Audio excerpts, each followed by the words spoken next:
মানুষকে বিনা পয়সায় তার সাথে সামাজিক একটি সংস্কার করেছেন, শ্বশুর বাড়ি এবং বাপের বাড়িকে এক করে দিয়ে। আমরা সেইখানে দাঁড়িয়ে বলতে চাই যে মমতা বন্দ্যোপাধ্যায় যে সম্মান দিয়েছেন সেই সম্মান অন্যত্র কোথাও মেয়েরা পায় না। আজকে দেখুন, মমতা বন্দ্যোপাধ্যায় সারা ভারতবর্ষের একমাত্র মহিলা মুখ্যমন্ত্রী, আর প্রতিদিন তার দিকে আঙুল তুলে নানা কথা বলা হয়। আমরা তার প্রতিবাদে সোচ্চার হচ্ছি এবং আমরা বলতে চাই যে এইভাবে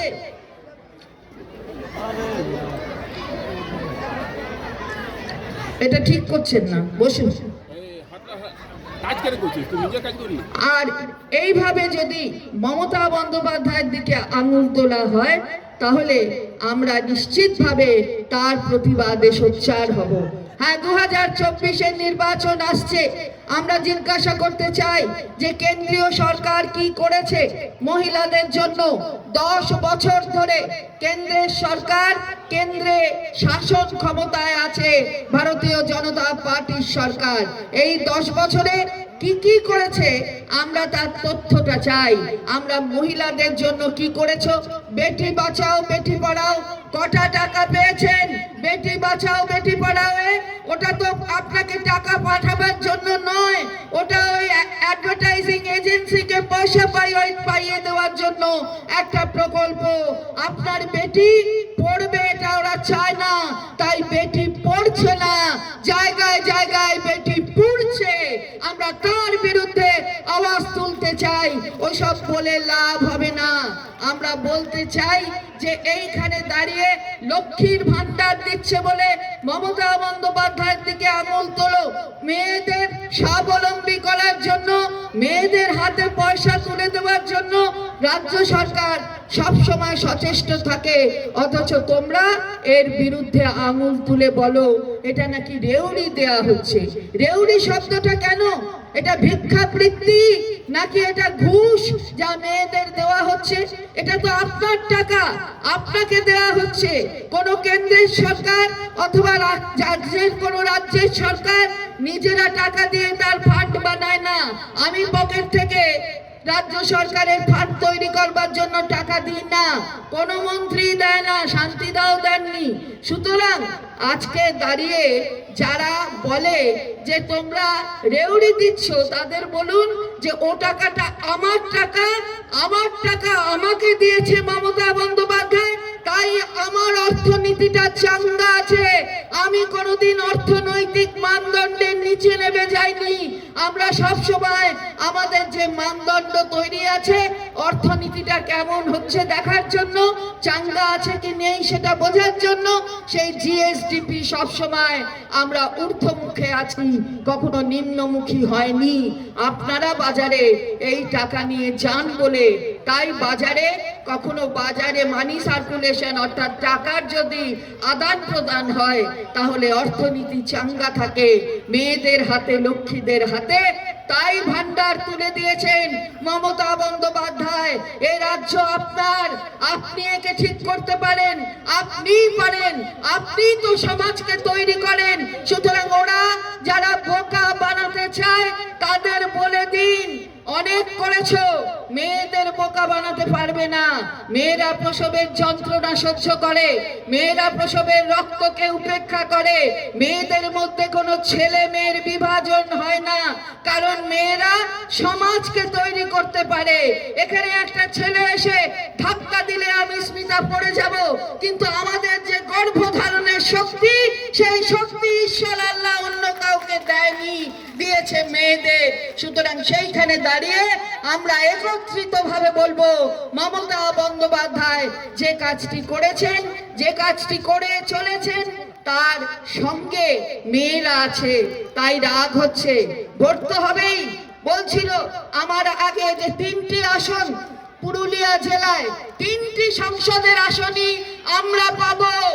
18 পেয়েছে বলে অনেক লম্বা চওড়া বক্তৃতা। 18 বছর বয়স হলে ছেলেমেয়েরা ভাবে বোধহয় একটু বড় হয়ে গেছি, একটু কলারটা তুলে দেয়, অ্যাডাল্ট হয়ে গেছি। আসলে কিছু হয়নি। 18 আর হবে না, 0 হবে, 42-এ 0 হবে। এটা তিনটে জেলার তিনটে আসনেই আমরা জয়লাভ করব। এসব বলে কোনো লাভ হবে না। রাম মন্দির হয়েছে, তাতে অসুবিধা নেই, কিন্তু মন্দির তো সম্পন্ন হয়নি। তার আগেই প্রাণ প্রতিষ্ঠা হয়ে গেল। 4 জন শঙ্করাচার্যের বিরোধিতা করেছেন। সেই শঙ্করাচার্য যখন এসেছিলেন পুরীর শঙ্করাচার্য ব্রিগেডে, তখন তিনি ভালো ছিলেন। বিজেপির নেতৃত্ব ব্রিগেড পরিদর্শন করলেন। পরের দিন কোথায় 1 লক্ষ কণ্ঠ থাকুক আর না থাকুক সেটা বলতে পারবে, সে সম্পর্কে বললেন ভূয়সী প্রশংসা হলো শঙ্করাচার্য, পুরীর শঙ্করাচার্য। আজ যখন পুরীর শঙ্করাচার্য বিরোধিতা করছেন, বলছেন প্রাণ প্রতিষ্ঠা প্রধানমন্ত্রী করতে পারেন না সনাতন ধর্ম অনুযায়ী, সেইখানে দাঁড়িয়ে তখন বুঝি খারাপ হয়ে গেলেন পুরীর শঙ্করাচার্য। বলছে আরেকটা রাজনৈতিক দলের সঙ্গে তাকে যুক্ত করে বলছে ওরা হচ্ছে ওই রাজনৈতিক দলের শঙ্করাচার্য। বাহ, তুমি প্রণাম করলে সাষ্টাঙ্গে, তাহলেই হয়ে গেল, তাহলেই ভারতবর্ষে সব ভালো হয়ে গেল। উত্তর দিলে কবে? কত বেকার উত্তর দাওনি আজ অব্দি কোন সংবাদ মাধ্যমের মুখোমুখি হয় না কেন? ভারতবর্ষের প্রধানমন্ত্রী, আমরা জিজ্ঞাসা করতে চাই, মেয়েরা আওয়াজ তুলুন। সংবাদ মাধ্যম তো নিজেরা নিজেদের কাজ দিয়ে সংবিধানের 4র্থ স্তম্ভ হিসেবে নিজেদের প্রকাশ করেছে, তাহলে সেই স্তম্ভের পাশে এসে তাদের সামনে এসে তাদের মুখোমুখি হতে এত অসুবিধা কেন? সাষ্টাঙ্গে প্রণাম তখনই ঈশ্বর গ্রহণ করেন যখন সেই প্রণামের মধ্যে সত্যিকারের ভক্তি থাকে। আর যদি ভোট ভক্তি থাকে তাহলে হবে না, তাহলে ঈশ্বর তা গ্রহণ করেন না। প্রথম নির্বাচন 14 সালের নির্বাচন, 2 কোটির চাকরি আর 15 লক্ষ টাকা, 15 পয়সাও পাননি।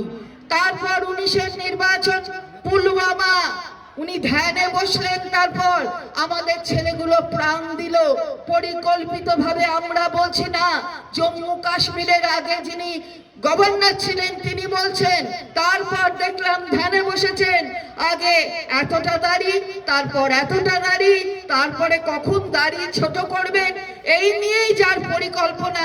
সেখানে ছবি নিয়ে যেতে পারেন, ফটোগ্রাফার নিয়ে যেতে পারেন, কিন্তু ফটোগ্রাফারদের মুখোমুখি হয়ে তিনি তার কথা বলতে পারেন না। হয়ে গেল 19 পার হয়ে গেলেন ওই ধ্যান ট্যান দেখে, এখন রাম মন্দির দেখাচ্ছেন। রাম মন্দির দেখে 24-এর নির্বাচনটাকে উতরে যাবেন মনে করছেন। আমরা বলতে চাই ওসব হবে না, মেয়েদের বোকা বুঝিয়ে পারবেন না। বলছেন 24-23 সালের সেপ্টেম্বর মাসে সংসদের একটা বিশেষ অধিবেশন বসিয়ে বললেন বিধানসভায় আর লোকসভায় 33% মহিলা আসনে সংরক্ষণ হবে। ভালো কথা, আইনে পরিণত হয়েছে, মাননীয় রাষ্ট্রপতি দ্রৌপদী মুর্মু তাতে সই করেছেন।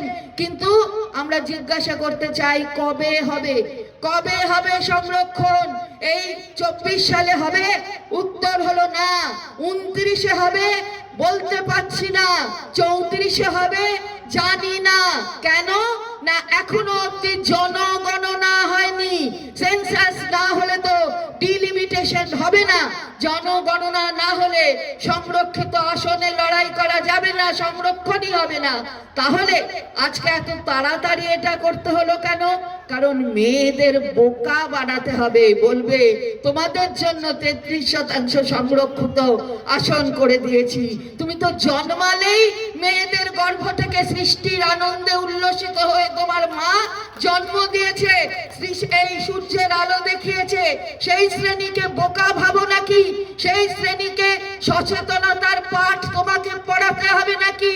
আমরা তাই সোচ্চার হয়ে বলতে চাই এটা হবে না, এখানে এই কাজ করা যাবে না। আমরা সকলে মিলে আজকে আপনাদের অনেকক্ষণ ধরে আটকে রেখেছি। 2:30 থেকে শুরু হয়েছে, 4:45 বাজে এখন, এবং আপনারা এত শান্তভাবে বসে শুনছেন।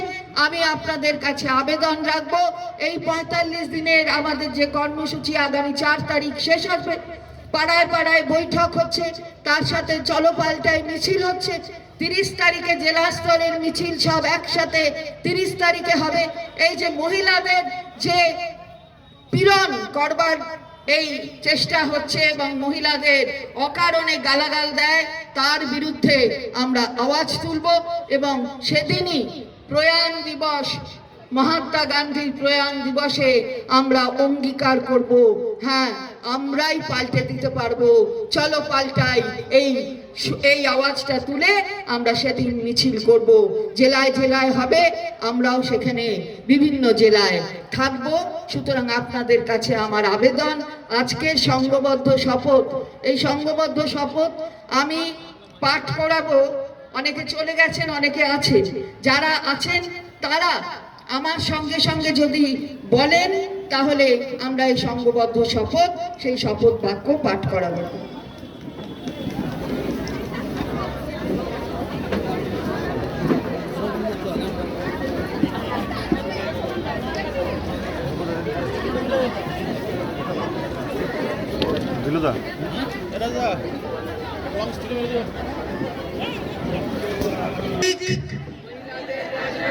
অর্থনৈতিক ও সামাজিক সম্মান প্রদানে দিদির ভূমিকাকে আমরা শ্রদ্ধা জানাই। বিজেপির নারী বিদ্বেষী মানসিকতাকে আমরা ধিক্কার জানাই। মহিলাদের প্রকৃত সশক্তিকরণের পথে না হেঁটে তাদের ভুল বুঝিয়ে ভোট আদায়ে অপচেষ্টার আমরা তীব্র বিরোধিতা করি। দেশের একমাত্র মহিলা মুখ্যমন্ত্রী দিদির প্রতি রাজ্যের বিরোধী দলগুলির অপমানসূচক মন্তব্য এবং কুরুচিকর কথার জবাব আমরা গণতান্ত্রিকভাবে দিতে তৈরি আছি। আমাদের নেত্রী এবং তৃণমূল কংগ্রেসকে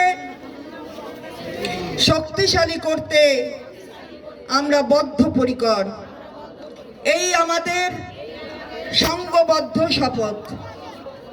তাহলে আমরা সবাই শপথ নিলাম, আর মায়েরা যখন শপথ নেয় আর ভাইরা যখন তাকে সমর্থন করে, তখন সেই শপথ শুধু মুখের বাক্যের মধ্যে থাকে না, মনে গেঁথে থাকে। তাই দিদির হাতকে শক্তিশালী করতে আমাদের যা যা করণীয় আগামী দিন আমরা তৃণমূল কংগ্রেসের সৈনিক হিসাবে করব। জয় হিন্দ, বন্দে মাতরম। তৃণমূল কংগ্রেস জিন্দাবাদ, মমতা বন্দ্যোপাধ্যায় জিন্দাবাদ, অভিষেক ব্যানার্জি জিন্দাবাদ।